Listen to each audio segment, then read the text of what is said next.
Hey everybody, and welcome back to Dudes Brunch. It's a podcast about pop culture, internet garbage, and black coffee. I'm your host, Taylor Olmstead, and with me it's my good buddy, Tyler Reed. Tyler, what did you have for brunch today?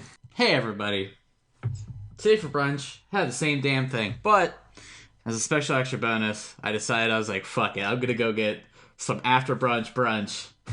Got off work at a crisp 3 p.m., fell straight asleep on the couch for about 30-40 minutes, then I went back out, got some brunch. Unfortunately, most places closed because they're cowards. Sunday's the day for brunch, and they ate over past 3. What's up with that? But Taste of Belgium, my boy out in Rookwood, their special new location. They're open till 8 p.m. So I went there, went straight to the counter, said I would like a chicken waffle. They said, hey, just wait right over there. Sat down. Before I texted Catherine, minutes later, bam, I had chicken waffle ready to go. Went home and ate it. It was great. It was the quickest service I've ever gotten. Probably because there wasn't that many people in there. Faster than McDonald's. Hey man, you can never go wrong with chicken and waffles. Sean Evans is here. Sean Evans, what did you have for brunch today? Oh, Sean's connecting with the other world. We're waiting for it. Ooh.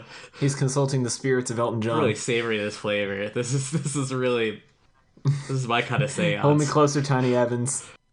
So you have to take some syrup, you have to make a pentagram, then you gotta line it up with all your favorite side items like eggs and potatoes and like maybe like some salsa. No, I can't remember what I'm having, and I can't remember what I had this morning. I'm trying to think back of what did I have for breakfast? Spoilers, probably some Tyler. biscuits.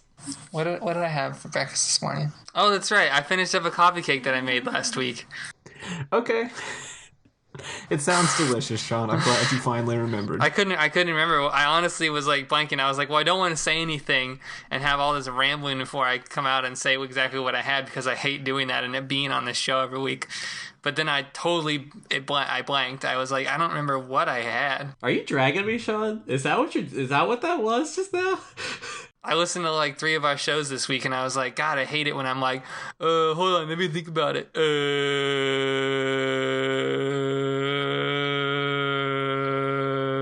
I found some crumbs on the ground and I picked them up. That's what I had. Right. Like, me and my pigeon buddies flew in and found some old bread. We beat up some ducks and then went home. Like... Anyway, I'm your host, Taylor, and for brunch this morning, had kind of a heavy brunch. I did coffee, eggs, and a smoothie. Ooh. Because I was going hiking this morning and I needed that extra nutrients. Went for a nice little hike. It was pretty good. I almost got a smoothie, but the place I like was closed.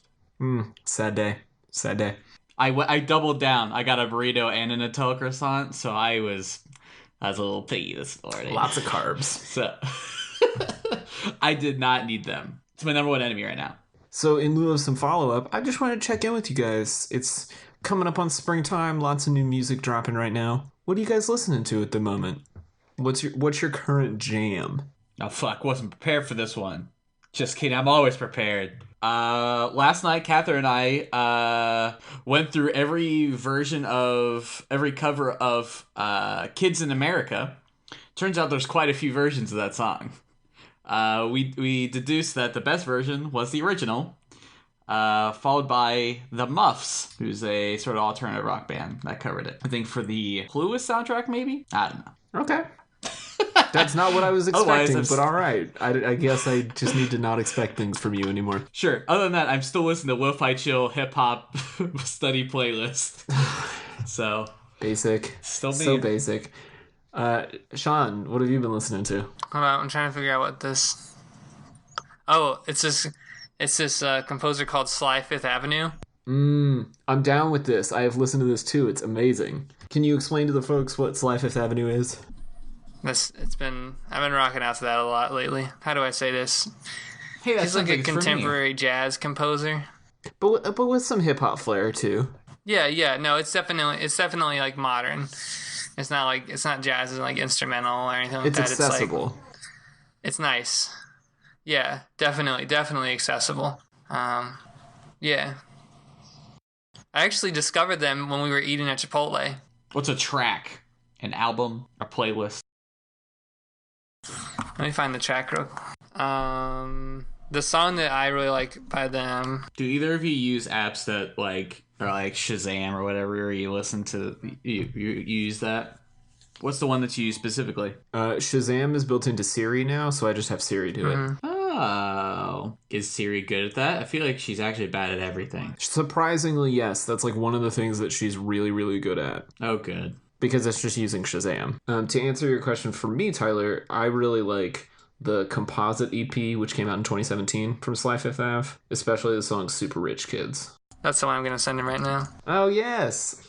Maybe you sent this to me. Maybe that's where I found it. Or you had it on a playlist or something. I feel like you're probably right. I just love the guitar solo on this one. It's amazing. So choice. My pick right now has been the new Hop Along album. It came out a few days ago as we record. It's called Bark Your Head Off Dog. And I really like Hop Along. Their lead vocalist, whose name I can't remember, just has an incredibly powerful and unique voice. And their last album was pretty heavy and kind of aggressive and emotional. This new album is a little bit more playful. It has some like 90s alternative vibes to it. Maybe a little bit of like Hootie and the Blowfish influence on a couple of tracks I'm feeling. Like, it's a departure for them, but I'm really kind of enjoying it. I would super recommend the song One That Suits Me off of that new album. It's really awesome. And of course, as always, links to all of the songs we've been listening to in the show notes. The Sword came out with a new album that I also enjoyed. I'm still sort of digesting that, but it's a pretty big departure from their earlier work, so it's much more like your dad's classic rock with a little bit of that like stoner rock edge to it. So, any big albums you're waiting on for this year? There's some stuff that's been pre-announced that's coming out here in the next few weeks. Anybody you're especially stoked to hear from? Yeah, I can't wait for the Misfits to make another album. That's really going to be exciting for me. Shut your mouth. I'm just being stupid. I don't mean that at all. They're either coming out on the same day or like right around each other, but both Churches and Matt and Kim have new albums coming out in May. So it's going to be like super synth pop month of May for me, and I'm very stoked about it. Hey, I'm excited about both those things. Remember that time I had the wrong opinion about Churches, so then Sean never let me hear the end of it? It was great. What a great year we had. Don't talk shit about Churches. I know that Drake just put out a single. You ready for new Drizzy, Sean? Are you excited? I mean, he's going to have lots to do when the Raptors lose in the first round of the playoffs, so it's not a big deal. Whoa. Dang, talking that trash.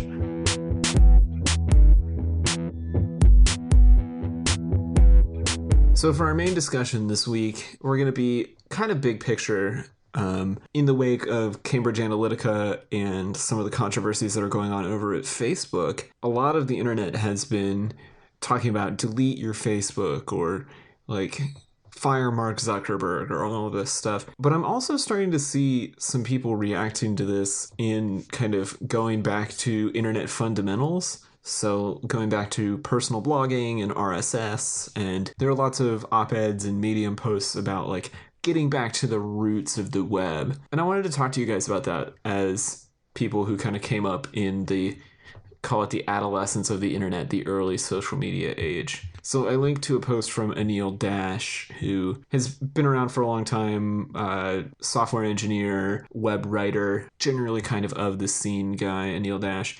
And he has this post on Medium that we'll link to called The Missing Building Blocks of the Web, where he talks about some key elements of the initial internet that he would like to see make a resurgence. Those are view source, which is the idea of being able to look at a page and see what code it's using and use that to write your own website.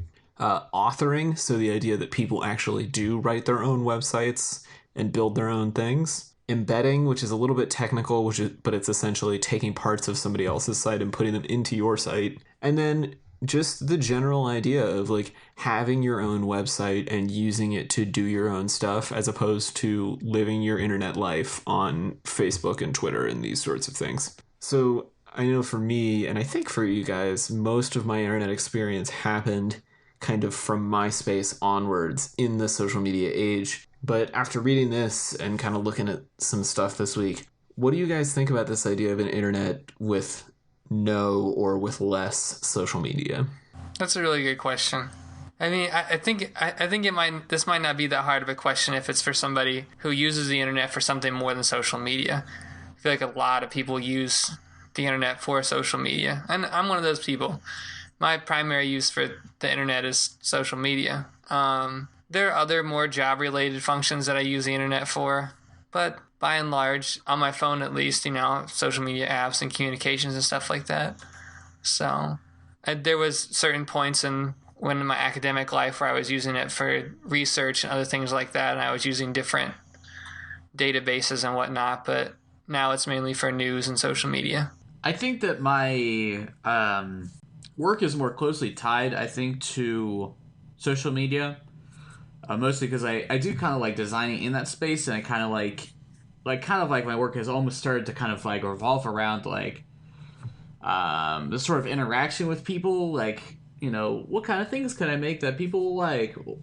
Not as extreme as like I'm literally dying for likes, but like I use it as a good kind of like soundboard for like, or like sort of like to get a good feed on how people feel about my stuff. Like what kind of direction I should take, kind of stuff like that. And I also would like to do like more designing literally in social media. I think it's fun to work digitally. So I don't have a lot of like reason for us to be less social. But I will say that I think less things could be social. Like, I don't think that really YouTube needs to have, like, social media elements to it. It could really just be a feed of videos and subscriptions, but, like, you can just take the comments out. Something like that. Like, we don't need to comment on everything. Like, every single blog has, like, a comment section. Like, no one gives a shit about that. Like, less of that would be great. It's interesting you say that, Tyler, about every blog having a comment section, because I think that's kind of an interesting component of this, right? When you look at a lot of the early days of web and some of the prominent internet writers and bloggers that we have, they came up in an era before comments. So if there was reaction to what you wrote or what you posted, it was somebody else writing about it, not like firing off a 2-sentence comment. And I think that kind of creates a different discourse than just having a box that anyone can write a couple of sentences into. Or like angry emails, like a cavalcade of those. Exactly. And then it's a private discussion, which is completely different. I've found that I've gone kind of through periods where my internet life is mainly social media and news, like Sean was talking about.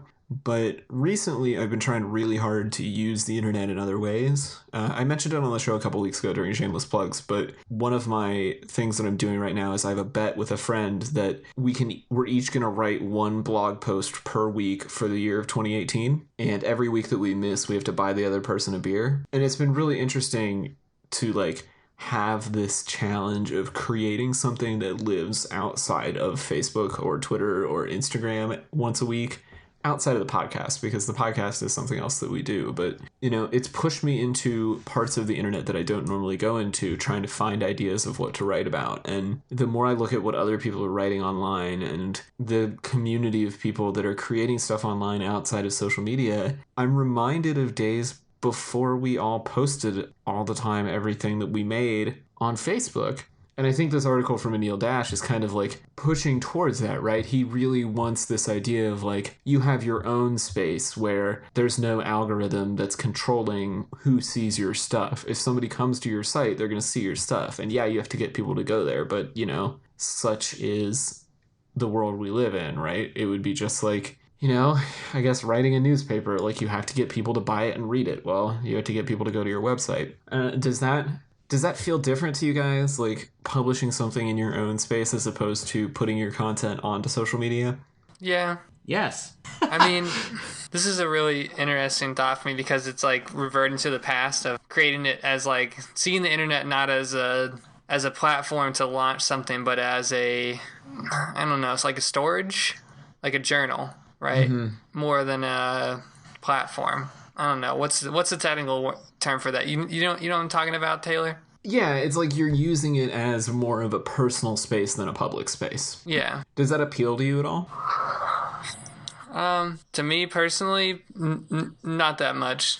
I'm not a big like journaling type. But even outside of journaling, like if you were making videos or something, like... No, that's not really me. Tyler, are you What do you think about that? So here's my problem, or the thing I have to consider as an artist is that I can put whatever I want on my website, and that's fine. But as it stands now, unless I somehow have some level of notoriety, no one is naturally going to find that. If I don't post anything about it, no one will ever find it. To be fair, I could make a tweet and no one will ever read it, but that's beside the point.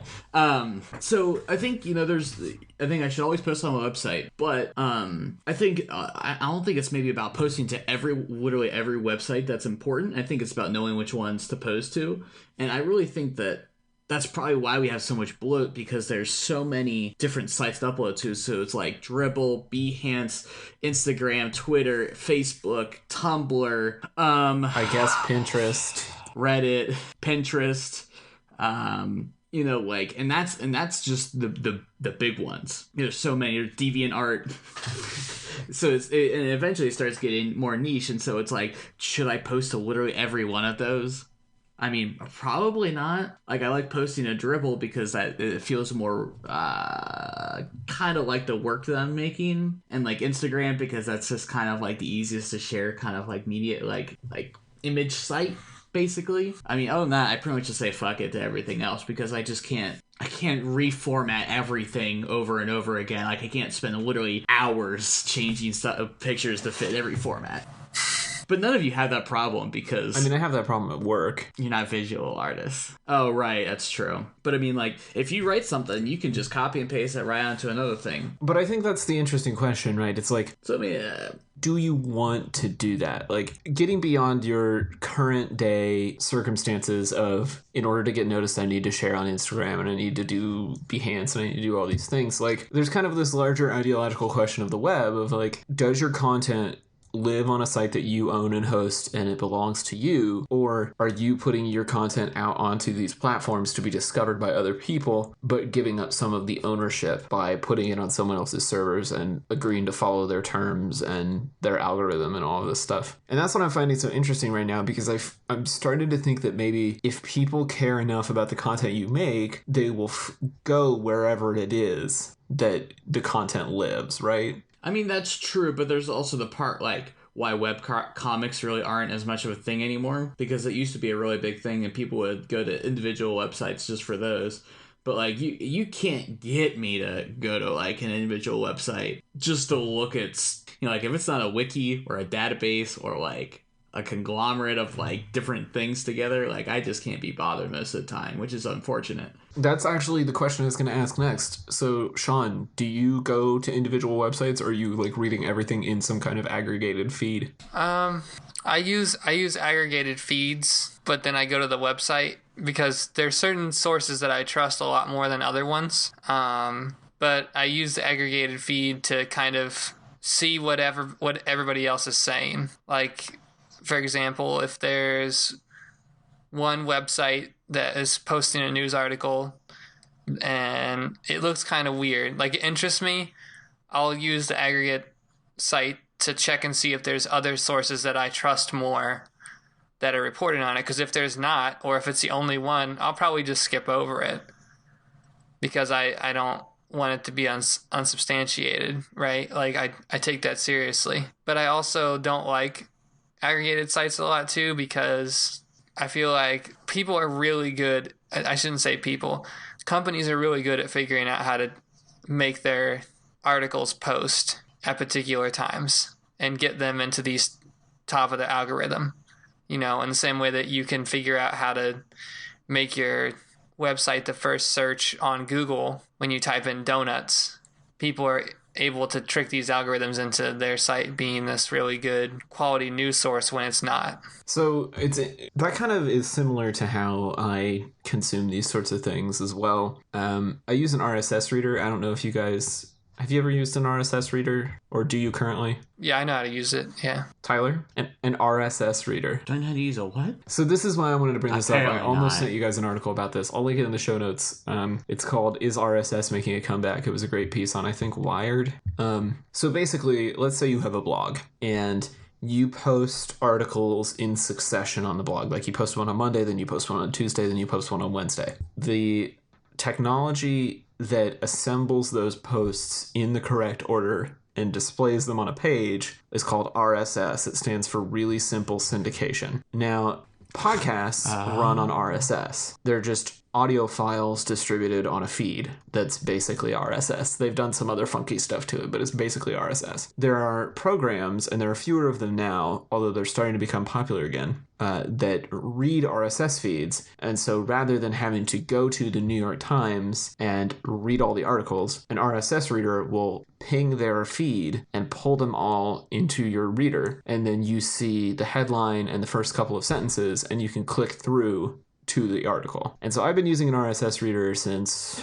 probably like 2010, maybe 2009, back in the Google Reader days, which was by far the most popular RSS reader probably ever. But Google saw the writing on the wall that social media sites were going to be a big deal. And around the time that it launched Google Plus, which obviously nobody uses, it also killed Google Reader. And people who write for web publications, whether it's the New York Times or Mashable or independent blogs, they basically all will tell you that actual traffic to the website dropped dramatically as soon as they killed Google Reader, because that was how most people who went to websites got to the website. There have been other apps that have popped up. I personally use Feedly, and I have since Google Reader died. There are a bunch of other really good ones.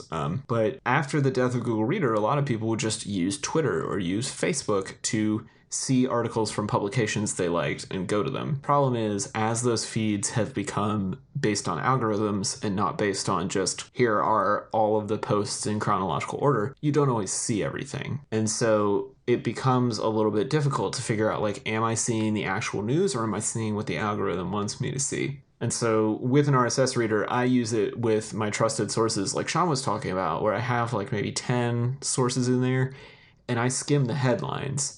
I almost never click through to an article unless it's a source I really like talking about something I really want to read. But it gives me a rough idea of the landscape. And then for sites that I really, really like, I go to the website.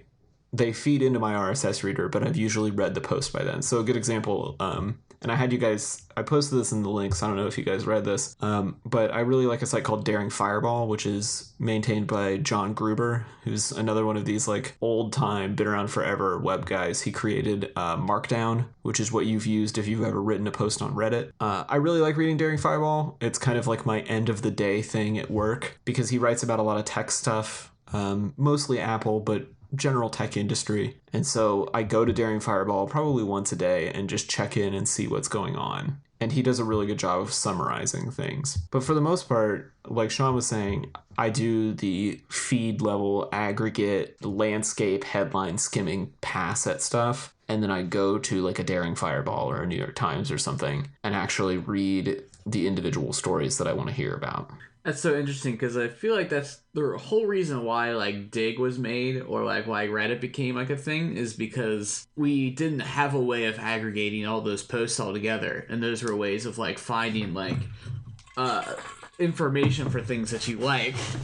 But of course, you know, since everything's an aggregate and you can find links to anything anywhere, you know, Reddit kind of had to find a different job, and so that just became the meme zone. So you're absolutely right.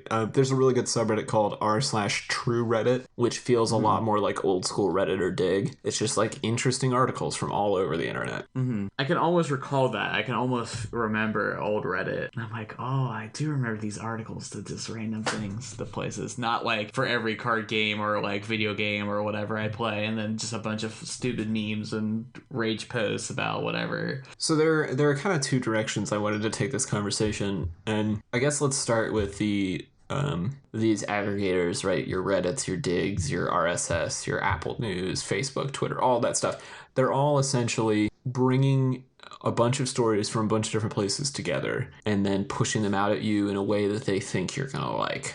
And so I guess what I want to know from you guys is like, do you feel like that's an appropriate way to hear about things and find new content? Are you like finding a diversity of stuff in the systems you use? Do you feel like maybe you could see more? Do you think ideologically that these are a good idea? I'm just curious what your take on this stuff is, especially with all the controversies around Facebook right now. I mean, I don't have a problem. I think it some of them could be algorithms. Some should not. And I think the intent of the website is what specifically matters. Reddit was never intended to be a chronological feed. It's roughly, but based on popularity, that's what gets upvoted. Facebook, that's fine. You can kind of give or take, because ultimately it doesn't really matter at this point, because it's so far gone beyond what it used to be, and as long as you're generally getting updates on what your friends are doing or whatever you're following, that's fine. Instagram, I strongly believe, should be chronological, because it should be very time-based. I should not have someone's New Year's Eve post 3 days, 5 days later. You know, that's insane. That has like 10 likes on it. I'm like, there's no way that's the most popular thing. Like, it's absurd, and it's completely defies the point of the website. Twitter, same thing. Should be based on exactly. I don't care how many tweets I end up missing. I just want to know what's going on right now. And if I really want to find out what that person's up to, I go look at their page in case I miss something. It seems fine. I don't know why it seems so clear to me, and it just feels like people I don't understand what their decision making in this. If what they want is if they want advertisers to make more money by being like, oh, we're gonna do an algorithm so we can just insert ads into things, that's fine. Just insert them wherever the fuck you want. You already do that anyway. You can put it anywhere. I just don't understand what their strategy is. Yeah. No, I don't get the information that I want. I'm fine with that, because I don't really want to see. I don't want to see information that is just what I want to see. I love it that everybody wants to roll out this feature, and by everybody I mean Apple and Google and Facebook to a certain extent. That I remember when I updated my phone last time, they were like, oh yeah, show us what what kind of news would you be interested in, right? And you picked all these categories, and it gave you this rundown of this is what you want to see. But I honestly hate it, because it's not anything that I honestly want to see. It's just broad categories, so it's just a bunch of crap that no one's talking about. And I'm more interested in what is generally being shown, right? What are people looking at? Well, I think that's kind of what we talked about before, is that you were specifically I don't want whatever I want. I want the news, and I want exactly what it is, and I don't want it to play to my biases. I just want to know what the information is. I feel we had that conversation before. But that's different. I think that there's two different things going on there. So one is that I don't want to just have my trusted posts come up all the time. I do go to them because they're reputable, right? They don't just post stuff because they need clickbait. At the same time, I don't want to read stuff that I don't really care about. It just generally disinterests me, so I'll just let it go for other stuff, because it's just clickbait. Does that make sense? Yeah, it totally does. I think one of the things that I really liked that Tyler said was this idea of having these ideals of each of these services, right? The ideal of Twitter is that it's what's happening right now, not some algorithmic feed of what it thinks you'll engage with. And I've been feeling that a lot lately. I saw some pushback against this Anil Dash article that we were talking about, where people were saying the open web is great and everything, but it's also really great to be able to dump 100 photos of my kid on Facebook and have my whole extended family be able to see them in one place, and it's where they already are, and they're not tech savvy, and it's just easy. And I think that is the platonic ideal of Facebook, right? Facebook as a personal engagement tool with you and the people that you actually care about, as opposed to what it's become of this weird cesspool of publications and clickbait and quizzes and bad freemium games and horrible memes, and just it's the place where everything goes to die, as we've discussed many times on this show. I'm frustrated you just saying all those things. But I feel the part of the problem is that those of us that spend a lot of time online are comfortable, like Sean said, going to different sources and going all over the place. And there is a part of the population that doesn't spend as much time online for whatever legitimate reasons they have, that maybe they don't have time to scroll through 200 articles on an RSS feed and then go and read the headlines on the New York Times or whatever every single day. I have the time to do that, but I realize that that's a luxury that I can afford. But I just feel there has to be something closer to what Tyler was talking about than where we are now, where sites have specific purposes and every site isn't trying to do every single thing. Yeah. So then the other side of that, talking about sites with specific purposes is I wanted to do kind of a case study on a few independent blogs or like journalism sites that I personally follow, just to have you guys kind of look at them and see, you know, what you think, and like, do you like this format of content delivery, and is it something that's interesting to you? Because for me personally, I find this stuff really inspiring, and it reminds me of what I miss about the early internet. So I mentioned already before, but we'll look at daringfireball.net.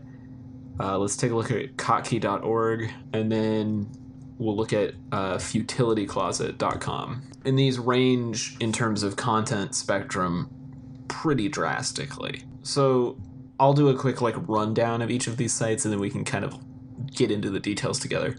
So daringfireball.net, again, produced by John Gruber, inventor of Markdown, host of The Talk Show, which is a really influential Apple podcast. The format for Daring Fireball is essentially he writes about one original article a week, and then the rest of the week he does what he calls link posts, which is where he'll share a block quote from an article and then offer his commentary on it and link back to the original article. Usually tech-related, sometimes politics, and sometimes baseball, but for the most part tech stuff. Then you have Kotkey.org. Kotkey.org is perhaps the oldest blog on the internet. It's celebrating its 20th anniversary this year, which is insane. It's maintained by Jason Kotkey, who essentially helped create what is now BuzzFeed and a few other really important web publications. And it's basically just stuff that he likes. It's YouTube videos, books, articles, music, movies, whatever. Sometimes he'll do the link post style where it's a block quote and then his commentary. Sometimes it'll be a fully original, personally written piece about something. It's kind of all over the place, and it's kind of the idea. It's basically just whatever he finds interesting and inspiring. And then Futility Closet is kind of a history blog. So it shares things from history as well as like culture and art that the creator finds interesting and inspiring. The stuff that I find on Futility Closet is stuff that I would never read in my personal time at any other point in my life, but he does a really good job of like excerpting things and then explaining why they're important, which is why I really enjoy it as a site. So as you guys just kind of skim these, I'm curious, like, what are your impressions? What are your thoughts? Does it speak to you, etc.? I think how do you remember to look at these websites? Well, so they feed into my RSS reader, and so I see them there. But some of it is like, the only one I really check regularly is Daring Fireball, and it's just because I started listening to The Talk Show, his podcast, and got really into it, and it just kind of became this thing of like, something is happening in the news, and I want to see what John Gruber thinks about it, and so I go to his website. Like, I don't check it maybe every single day, maybe like 5 days a week. It's kind of like whenever I remember, and sometimes I go there and there are no new posts, and I just close the tab and move on, you know? So then you would say that if you did not have an RSS feed, do you think you like would be able to keep track of like all these different websites? I mean, like, of course you can just tab them, right? Yeah, I mean, I could just put them in bookmarks, but like, I certainly wouldn't keep track of as many as I do. Or yeah, that's what I meant, bookmarks. I mean, I guess really I probably use Twitter and Reddit exactly the same way you use your feed. So I mean, maybe that's why I'm like, I don't know if I need to add another thing in, but really that's kind of the original version of these things now. So that's something to consider. Maybe I should see. I'm like, I don't know what I would want to read. That would be, I don't know. I feel like I get as much as I want from all the feeds that I currently have. Do you use something like this though? Like, do you have a feed that's kind of like this?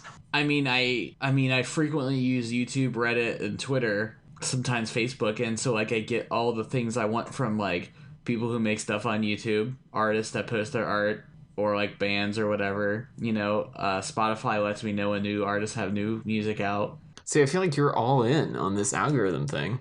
I mean, I'm not in on the algorithm. I'm in on checking my feed when it's relevant, and then searching out people specifically within a website. Yeah, when it's relevant. Sean, I'm curious. What do you think? I don't know. Honestly, not no. for you. No. at the risk of sounding really arrogant, like I really, I don't really care. Like go ahead. What were you gonna say? Like I don't. This kind of like blogging doesn't really attract me that much. Maybe I'll find it interesting and looking at it, something will kind of spark my interest, but that's about it. I don't return to blogs for anything. I don't, looking over these, I was like, oh, that's kind of interesting, but then that's about where it stops. Like, I'm never motivated enough to look at this, because I don't, maybe I seek out my interest in different ways. Like, I'm not particularly interested in, I always haven't found a website that is an RSS feed that would interest me like this, for guitars or for groceries or running or anything like that. Those are my hobbies. So like, those are the things I want to be good at. I kind of go all in on doing them. Podcasting too. But like, but that's it. Like, I don't really talk about anything else. So no, not really. I don't really see that. Like, I know how I get my news, and when it stops satisfying me, I'll find some other way to get it. That's interesting to me, because part of what I've found recently in this, and it may just be like the blindness of a new thing, right? But I like the idea of these are people with diverse interests who are kind of curating the things that they like. And so I know kind of roughly the sensibilities of each of these writers. And from them, I find like new TV shows or new music or whatever that I wouldn't find by myself. And I think that's kind of the appeal of it to me, was that I wasn't satisfied with the stuff that I was finding myself, and I needed some kind of outside influence. And so going to the personal website of an actual person who, like, as you read back through the backlog, you start to see like, oh yeah, they really like Brian Eno, and they've like been sharing lots of Brian Eno music, and they must be like a big super fan. Like, that informs me about them and about their taste. And if I personally don't like Brian Eno, which I do, but if I didn't, I would be like, oh, well, maybe this blog isn't for me. I'll go find something else. Like, that's the part of the open internet, the kind of independent blog space that I really like, is finding people whose taste I agree with and being able to like glom onto the things that they find and share. Is that, I don't know, does that interest either of you at all, or is it just like you find more stuff than you can handle on your own? Definitely that. I think I find more stuff than I can handle most of the time. I feel like I seem to recall that I had an RSS feed way back, and I feel like I checked it. I just feel like I just got tired of checking it. And maybe maybe I do inherently want the social aspect to it. Maybe I need another part to it. Maybe the social part is what almost draws you in. Because I feel like maybe for me, maybe I'm not a great aggregator myself. Maybe I want other people who are better at aggregating to then follow them. I would want someone else's aggregation of sites to use or people to follow. Sean still says, no way, Jose. I'm out. I just don't like. I don't want any of this. That's just not who I am. It's not the way that I want to find my information. And that's totally fine too. I think the big thing that I just wanted to kind of talk about in this discussion with you guys is this idea that there are multiple ways to use the internet, and there are lots of different approaches, because I think in the last couple of months, with all the controversy that's going on, it's become this like, the internet is bad and algorithms are like capturing all this data on you and doing horrible things. And, you know, there are parts of the internet that are really bad right now. But I think it's important to remember that, like, these things happen in movements, and, you know, like kind of like Sean was saying, we all find our information somewhere until we get dissatisfied with it, and then we go somewhere else. Like, in the age of the internet, there's always somewhere else to go, and there's always a more positive alternative. And maybe it's not RSS, maybe it's not personal blogs for you, but I just feel like a lot of people are dissatisfied right now, and their only solution that they see on the table is to delete Facebook. And I feel like there are places to go other than that.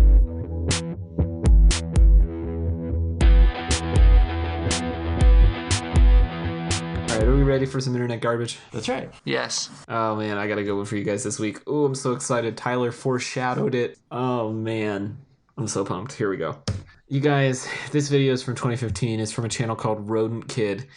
It's an emo scene girl, and her video is titled 5 Things You'd Put in a Pentagram to Summon Me. Let's go ahead and watch this, and then we'll talk about it.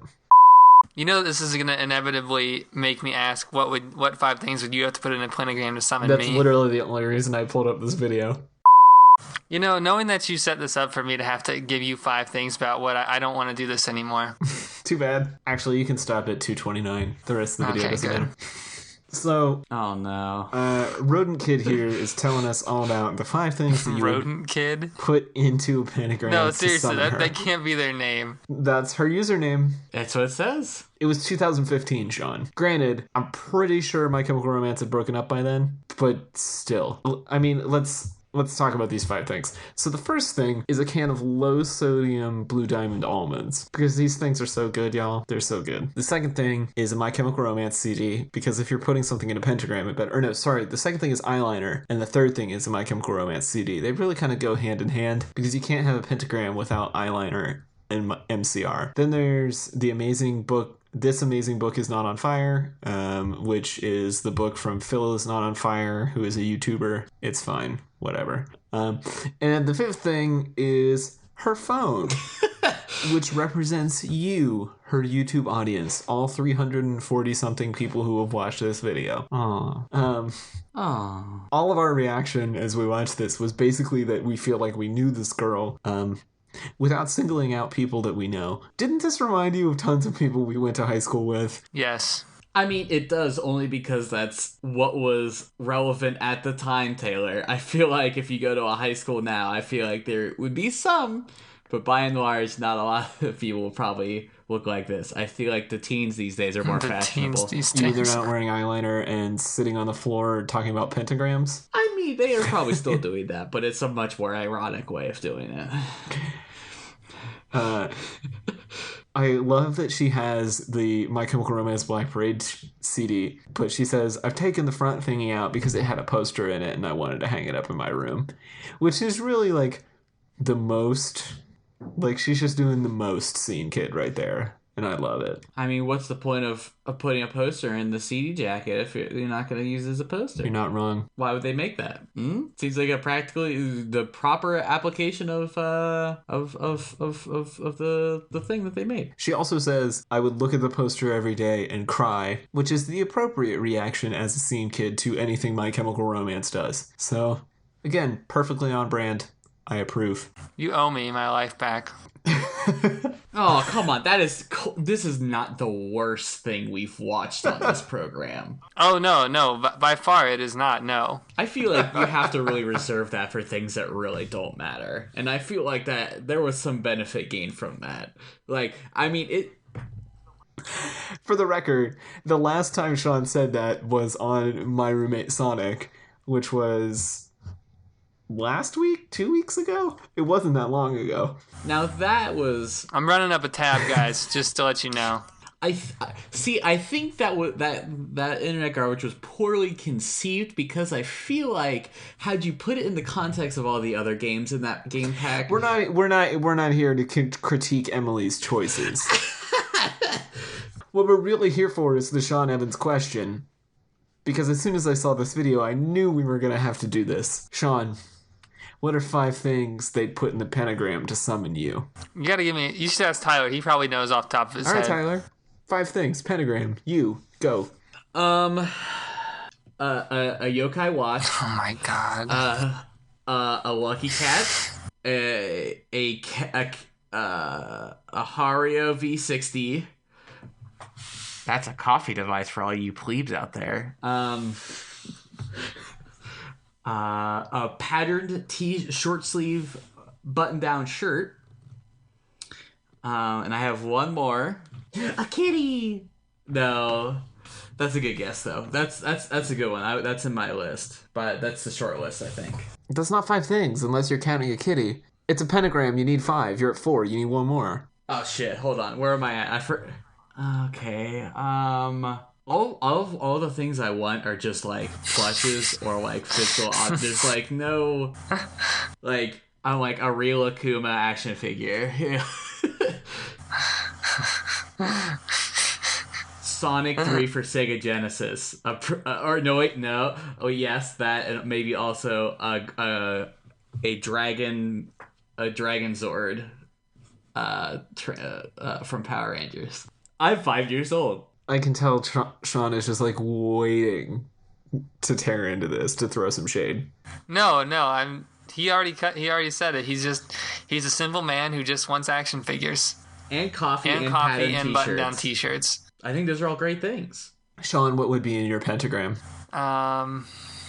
Yeah, bub. Yeah, bub. Hey, bub. Let's see. Probably a can of Coca-Cola. High test regular Coca-Cola? Hey. No, I didn't throw any shade until you were done, sir. Sorry. We need a clarification. Regular, original at least it's Coca-Cola, not diet. or diet, That's or good. life, or zero? Okay. No, regular. Yeah, Coke Classic. Then there would be Biscoff cookies, Skyline chili cheese dog, running shoes, and an electric guitar.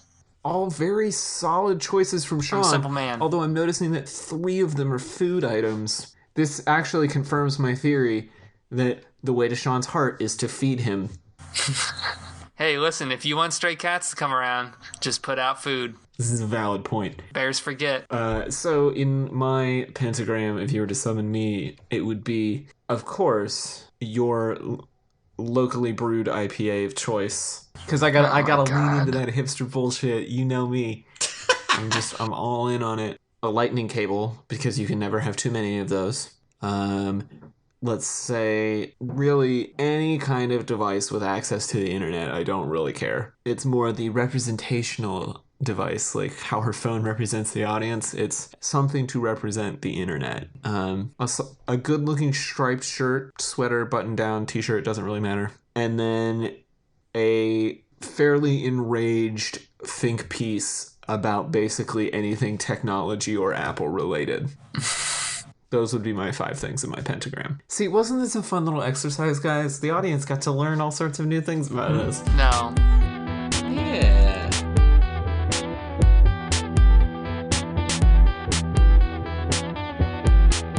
And now it's time to round the show out like we always do with a round of shameless plugs. We will start with Backwards Hatman Tyler Reed. Tyler, where can the people find you? Hey, bros. You can find my design illustration work at tylerdreed.com, and you can find me on the socials as TDR Design on Instagram and Twitter. Spoil Sport Sean Evans, where can the people find you? They can find me on Twitter at Real Cash Otter. You did not change your Twitter again. I did change it. Are you serious? Look it up.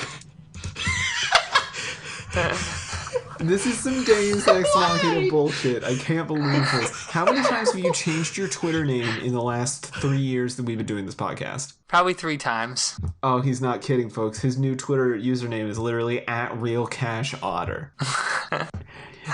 So are we giving up on the professional Twitter now? Is it just going to be like Sean's bullshit meme account? Well, look at Tyler's. It's just because I'm a melon flavored donut. Because you know what's mean worse I'm than not melon flavored professional. donut? Real Cash Otter. Terrible. God, I hate you both. Basically, what I'm trying to say is, I just want to be like Tyler because I Never like him. change the and I at. think he's funny. You don't change the Sean. No, you change. When you commit, you commit, Come sir. on, they added The more difference is characters Sean just for still has a you. picture of himself, so at least the audience can know it's him. Tyler's picture is just a picture of sad Charlie Brown. And I don't know how that's not actually me, though. I don't understand. You know, some of those are debatable. What the fuck ever. You can find me on the socials as @TC Olmstead. You can like and follow the show. We are at Dudes Brunch. You can leave us a review on iTunes or recommend us on Overcast. As I mentioned, I'm writing lots of blog posts this year. They're all available at tcolmstead.com. And other than that, I guess we will see you all next week for another episode of Dudes Brunch.